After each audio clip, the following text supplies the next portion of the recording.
equipo 6 y vamos a hablar sobre pie diabético.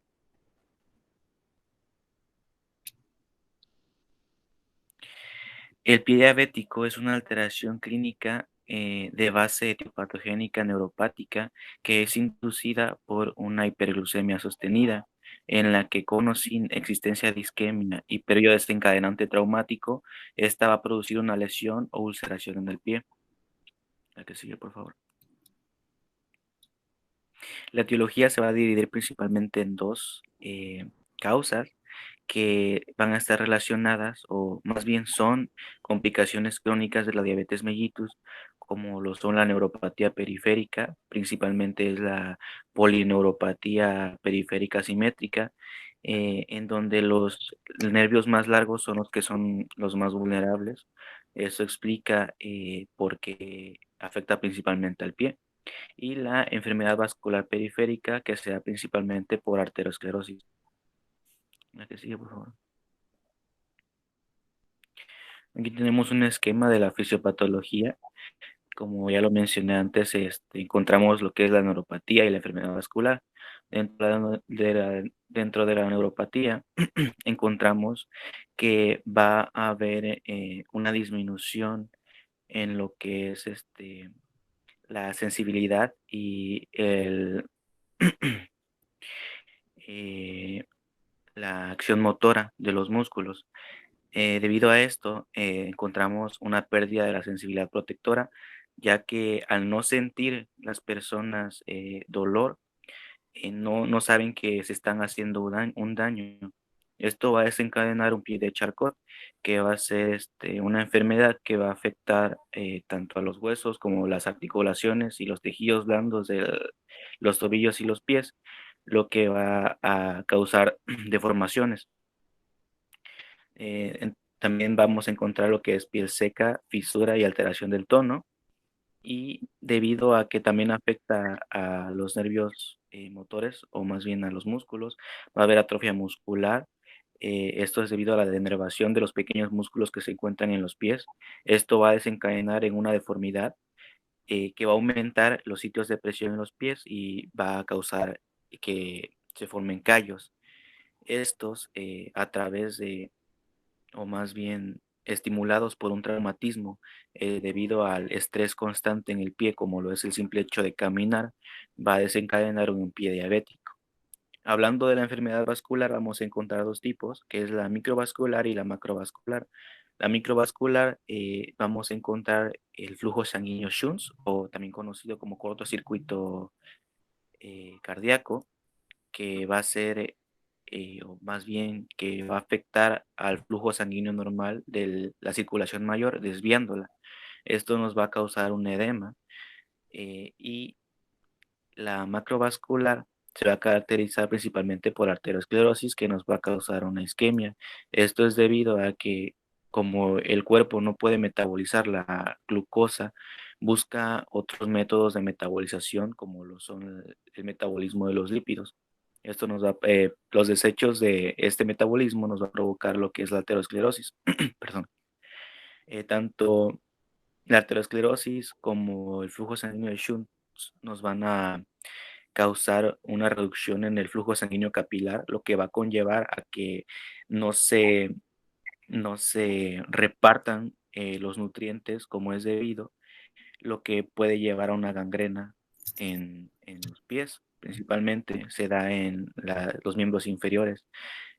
También la isquemia va a jugar un papel importante en lo que es la infección en el pie diabético, lo cual puede complicar más el caso.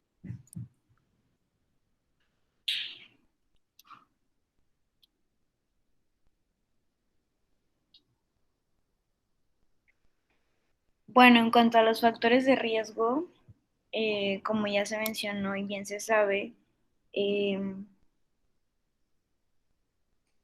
pues bueno, lo principal va a ser la formación de células, de úlceras, perdón, en los pies o las amputaciones. Y bueno, estos factores de riesgo se van a dividir en dos, los que son intrínsecos y los que son extrínsecos. En los intrínsecos tenemos principalmente las alteraciones en la estructura o en el movimiento del pie, como bien puede ser el pie de Charcot, que más adelante se va a explicar, o alguna deformidad, por alguna luxación, por algún traumatismo, microtraumatismo o incluso por callosidades que ya tenga el paciente. También si hay un riesgo de engrosamiento de la piel del pie, esto va a aumentar pues la presión de esta zona y esto nos va a ocasionar una lesión. Y en cuanto a los factores extrínsecos, los factores de riesgo van a ser el calzado, un calzado no apropiado para los pacientes diabéticos, cuerpos extraños, traumatismos, agentes físicos o agentes químicos. Y bueno, entre otros más generales, van a ser más predominantes en el sexo masculino, con pacientes con una diabetes de más de 10 años de evolución, con neuropatías periféricas, como ya dije, anormalidades estructurales de los pies, como deformaciones óseas, callos, uñas enterradas o engrosadas, tabaquismo, ulceraciones ya previas o amputaciones, deterioro visual y control deficiente de glucemia. Como ya les mencioné, los callos grandes van a ser importantes porque estos pueden ser precursores de estas úlceras. Calzado no adecuado y también falta de higiene sobre los pies. En cuanto a las manifestaciones clínicas, vamos a tener pues evidentemente las úlceras, que van a ser de diversas magnitudes, como la que se puede ver en la tercera imagen del lado derecho. También el pie artropático o artropatía de Charcot, que es lo que les mencionaba, en donde este pie de Charcot va a ser producido por consecuencia directa de algún microtraumatismo en la estructura ósea de este. De hecho, en la radiografía, como se puede ver en la imagen, vamos a observar, bueno, en la mayoría de ocasiones no se va a observar como tal, si lo vemos clínicamente no usando radiografía, va a pasar desapercibido, pero radiológicamente lo vamos a observar con una deformidad que puede ser por alguna luxación o una subluxación del pie. Y bueno, como les dije, va a ser producida por microtraumatismos en la estructura ósea, lo cual va a causar atrofia en esta zona. También vamos a encontrar necrosis digital, pues bueno, en los dedos del pie, celulitis y linfagitis, que estas van a ser consecuencias de una sobreinfección de una úlcera ya previa a nivel local. Esta linfagitis se va a caracterizar por el desarrollo de líneas eritematosas que van a ascender por todo el dorso del pie hasta la pierna. Y también ambas pueden producir infecciones producidas por bacterias gram positivas. También vamos a encontrar infección necrotizante de tejidos blandos y osteomielitis, que ya sería un caso como más grave. En cuanto al diagnóstico, aquí el diagnóstico del pie diabético es amplio. Se va a dividir en dos, el diagnóstico como clínico o exploración física, que va a ser pues por fuera, y ya después la segunda parte vamos a apoyarnos de diversos aparatos para el correcto diagnóstico. Pero en cuanto a lo clínico, tenemos que observar el estado de la piel, si es seca, hidratada, húmeda, la temperatura de esta, si tiene maceración o grietas, si ya hay úlceras previas o alguna amputación previa y qué cuidado se le está dando, el color de la piel, hiperkeratosis. Y en cuanto a las uñas, si son engrosadas, si están amarillentas por algún tipo de hongo, si tiene algún tipo de onicomicosis, si son largas, mal cortadas, porque pues esto nos puede influir en si tiene el paciente las uñas enterradas o no. Y bueno, ya el diagnóstico como más certero, nos podemos ayudar del diapasón graduado de Riedel-Seyfert, que es este que vemos aquí del lado izquierdo, que ahorita se los voy a explicar más a fondo cada uno, o el biotensómetro, que es como un instrumento que es como va de la mano con el diapasón, se complementan ambos. El uso del monofilamento de Siemens-Weinstein, una ecografía de Doppler que esta ecografía de Doppler lo que nos va a ayudar es o sea, vamos a poner como cierta cantidad de gel en la zona que se va a examinar y vamos a ponerla exactamente como que en ciertos puntos del pie, específicamente en la tibial anterior, en la posterior, en la arteria cubital y la radial. Y se va a colocar esta sonda y lo que va a hacer que este aparato como que reciba señal acústica. Y dependiendo del resultado de este vamos a decir si pues el paciente tiene pie diabético o no. La sensibilidad a la temperatura, exploración a la presencia de alodina, que la alodina es la percepción anormal del dolor por algún estímulo que normalmente debe ser indoloro, pero pues estos pacientes presentan dolor. La exploración de la presencia de hiperalgesia. La hiperalgesia se va a presentar cuando hay daño a los nervios del pie o hay algún cambio químico que participan pues en la percepción de este dolor. También la exploración de la función motora y la exploración de la piel, que fue lo que ya les expliqué. Y bueno, como les había dicho, que la estomilitis ya es como un caso más grave, esta se va a diagnosticar mediante una radiografía.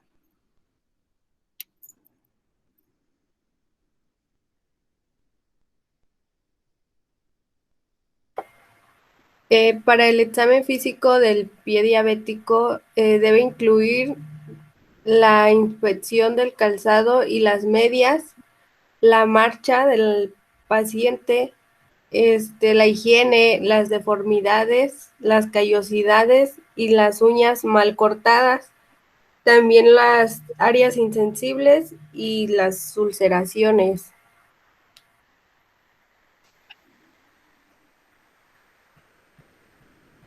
Debe prestarse también mucha atención a los cambios de coloración de la piel que darán la pauta del estado vascular del miembro.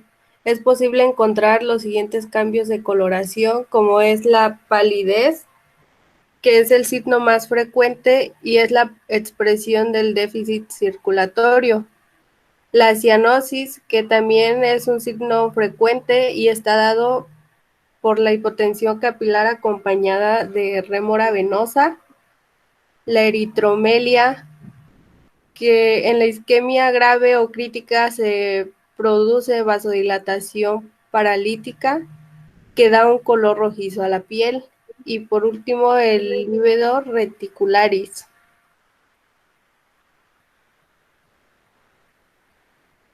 Bueno, ya más a fondo acerca de la exploración física, vamos a tener dos tipos de exploraciones, que es la exploración de un pie neuropático y de uno isquémico. En el pie neuropático, para pues explorar en caso de que padezca alguna neuropatía, vamos a valorar si hay disminución o ausencia de la sensibilidad, si hay dolor, parestesis, pie caliente, pulsos palpables, hiperkeratosis o alguna deformidad en los pies de las que ya se mencionaron.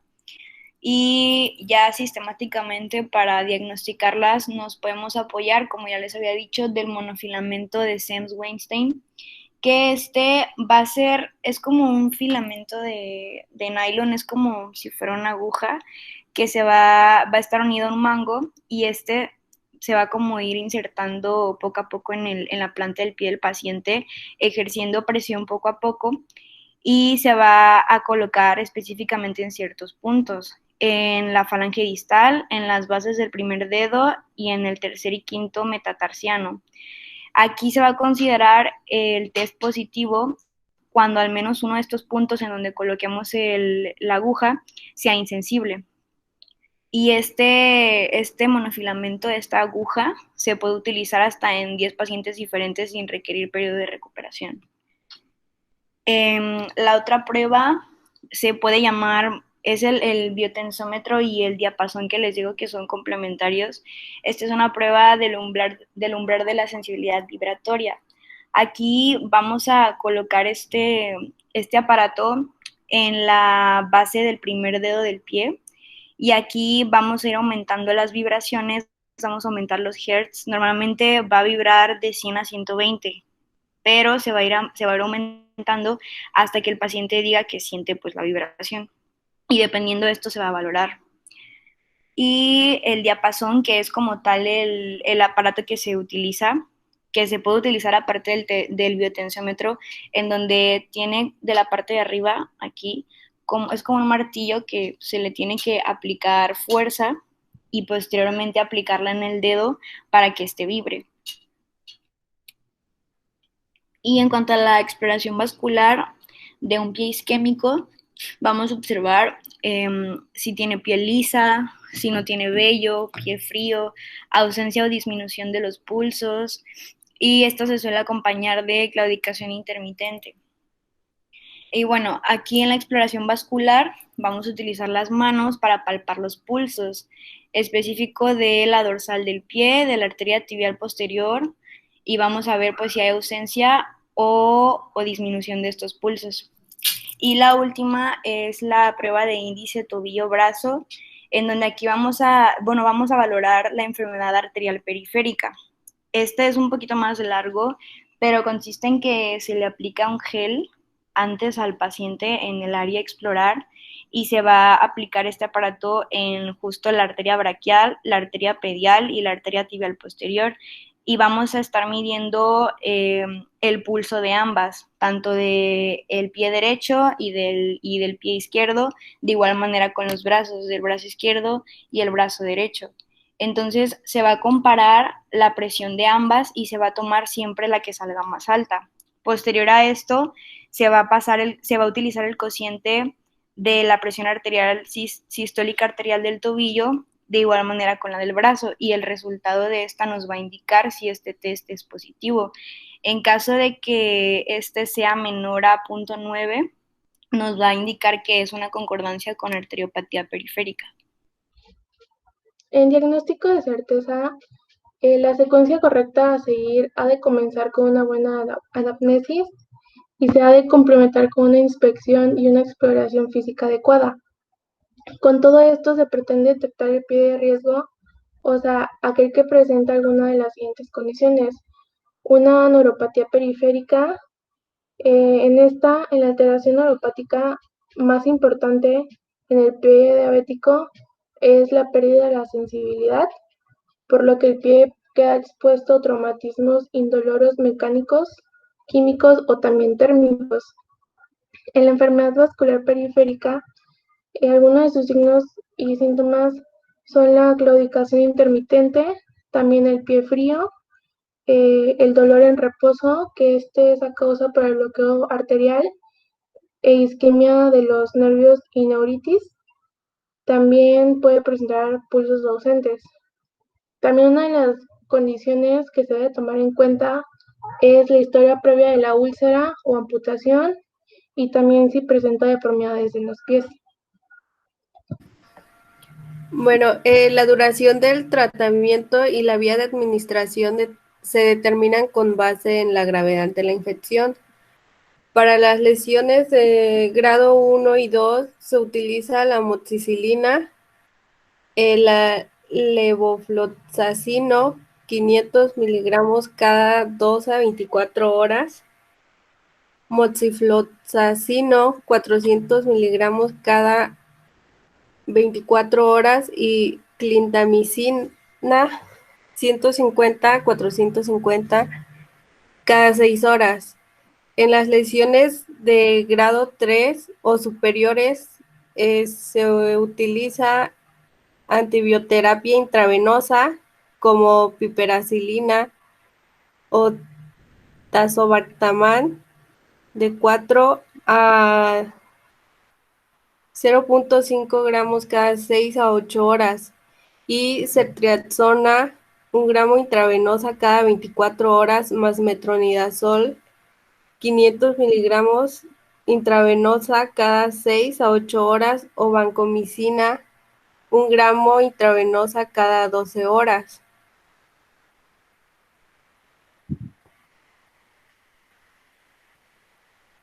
En los pacientes muy graves se utiliza el imipenem 1 gramo cada 6 a 12 horas intravenosa, también meropenem, que es de 1 a 2 gramos intravenosa también cada 8 horas.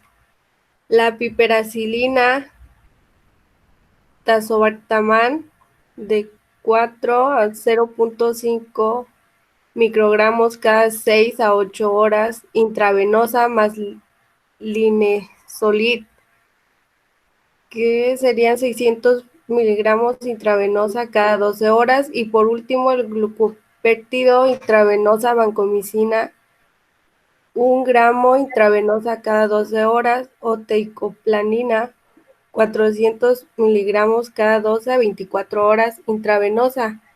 En el tratamiento quirúrgico se sugiere tratamiento quirúrgico urgente para infecciones acompañadas en gas en los tejidos profundos, abscesos y fascitis necrosante.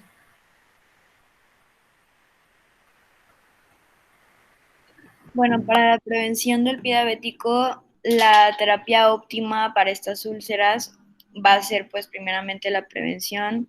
Y primero vamos a tener que identificar cuáles son los pacientes más susceptibles a este pie diabético y establecer las medidas para evitar esta formación de úlceras.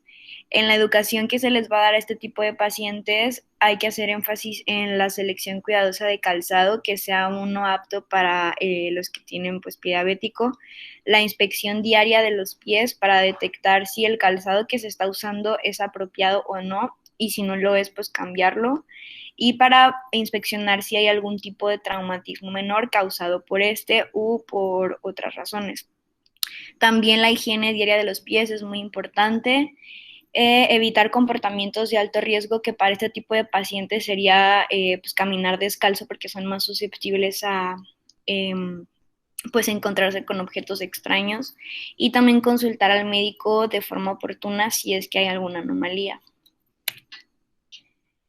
Y el pronóstico de estos, pues es importante un diagnóstico y un tratamiento precoz, ya que pues si no se trata rápidamente puede evolucionar a una ulceración y posteriormente ya a la amputación del miembro.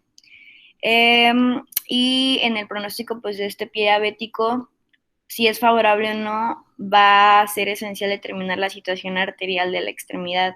Pero si se llegase a tratar de una neuropatía que es palpable, las curas locales podrían aplicarse y el pronóstico no sería tan grave. En el caso clínico, presentamos a un paciente varón de 61 años que se le diagnosticó hace 14 años diabetes mellitus tipo 2. En este diagnóstico, desde su inicio, se acompañó una neuropatía diabética sensitivo-motora y una artropatía metatarsofalángica. El paciente presentó ulceraciones en ambos pies, organizadas desde hace 10 años. Las lesiones no se han cerrado en dicho periodo de evolución y presentó un buen control metabólico de su diabetes con una hemoglobina glicosilada del 7.4%. En la actualidad, el paciente manifestó que, aunque conoce las normas básicas del cuidado del pie diabético, no las llevó a cabo.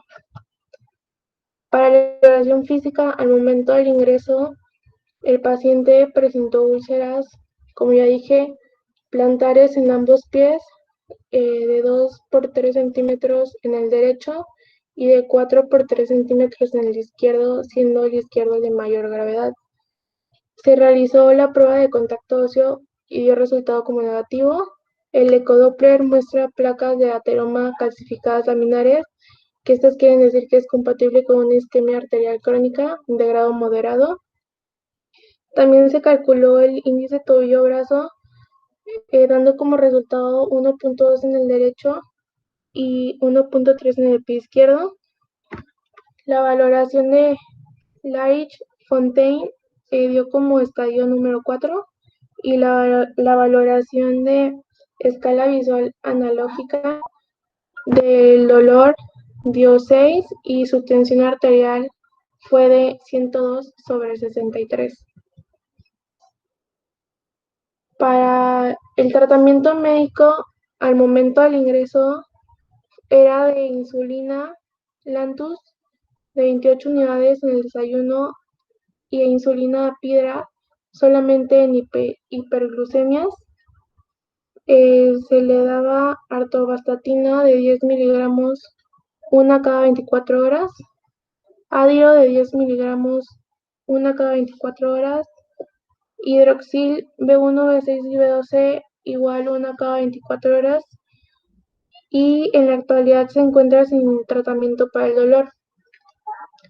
Y para el tratamiento de la úlcera, hasta el momento del ingreso en el centro, fueron curas realizadas con miel terapéutica y limpieza con jabón, también descargas con fieltro de 1 centímetro de grosor como plantilla para el pie, también ácidos grasos hiperoxigenados 3 veces al día en ambas piernas, y vendajes, algodonado y crepé para sujetar el apósito. También se le recomendó usar bastón para no apoyar tanto el pie. Para el plan de cuidados se estableció teniendo en cuenta el diagnóstico etiológico, que en este caso el paciente presentó una úlcera de origen neuropático, como ya dije, con un componente isquémico moderado y una insuficiencia venosa en la extremidad más afectada que dificultó el tratamiento, o sea, en el pie izquierdo. Las úlceras de origen neuroisquémico se trataron como isquémicas hasta que se produjo una revascularización, y la hipertensión venosa se trató con comprensiones mediante un vendaje multicapa de baja elasticidad, con las precauciones necesarias dada la isquemia arterial crónica moderada. Y bueno, como bibliografía, usamos el libro de Endocrinología Básica y Clínica de Greenspan y la Guía de Práctica Clínica de Prevención, Diagnóstico y Tratamiento Oportuno en el Pie Diabético.